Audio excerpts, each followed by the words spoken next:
আসসালামু আলাইকুম বন্ধুরা। আজকে 2 দিন যাবৎ ফেসবুকে একটা টপিক প্রচুর পরিমাণে ভাইরাল বলা চলে, আলভি, ইকরা, তিথির বিষয়টা।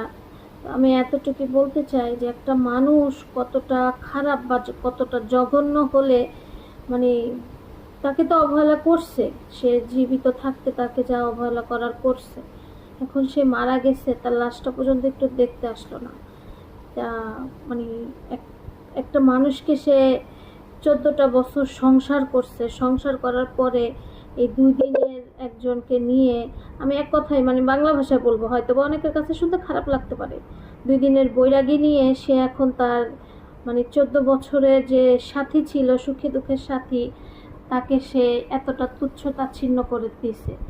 আমি কি বলবো, আমার বলার অনেক কিছু বলতে ইচ্ছে করতেছে, কারণ আমি এই কয়েকদিনের ভিডিওগুলো দেখতে দেখতে আমার খুব খারাপ লাগতেছিল, যার কারণে আমি নিজেও ফেসবুকে সকাল থেকে আজকে 2 দিন যাবত অ্যাক্টিভ না।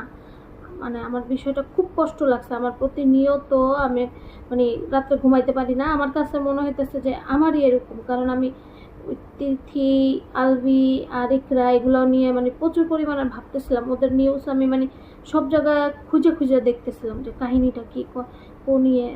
আমার একটাই কথা, ওই তিথিকে বলবো আমি যে যে আলভি 14 বছরের সংসার রেখে যদি তোমার কাছে আসতে পারে, সে আবার তোমার রেখে আরেকজনের কাছে চলে যাবে না, এর কোনো গ্যারান্টি নেই। আর কি বলবো, আলভিরা এতটুকু বলবো যে আপনার নাটকগুলো আমি দেখতাম, প্রতিনিয়ত আমি দেখতাম। মাঝে মধ্যে আমার ভালো লাগতো, আমার মাঝে মধ্যে খারাপ লাগতো, কারণ এই মেয়েটাকে নিয়ে আপনি সবসময় নাটক করতেন। তখন তো আমরা তো জানি না, আমরা সাধারণ জনগণ, মেয়েটাকে নিয়ে আপনি নাটক করতেন বা ওদের নাটক আমি দেখতাম। মাঝে মধ্যে আমি বিরক্ত হইতাম যে এদের দুইজনকে ছাড়া মনে হয় নাটক আর বানাইতেই পারে না। আমার হাজব্যান্ড এদের নাটক প্রচুর পরিমাণে দেখতো, আর আমি শিলাইতাম, কি দেখেন ঘুরে ফিরে একই মানুষ একই মানুষ, বিরক্ত লাগতো। এখন হয়তো বা সেটার কারণ বুঝতে পারছি বা জানতে পারতেছি।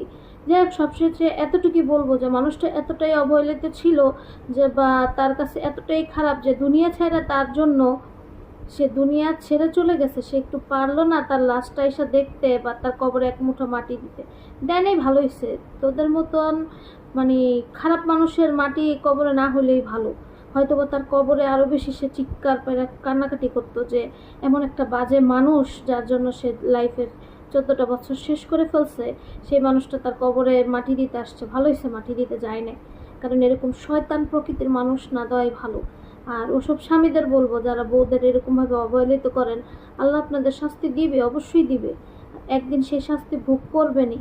তা আপনি বুঝবেন যে কি হারাইছেন, আর পরবর্তীতে বুঝবেন। তো বন্ধুরা, এই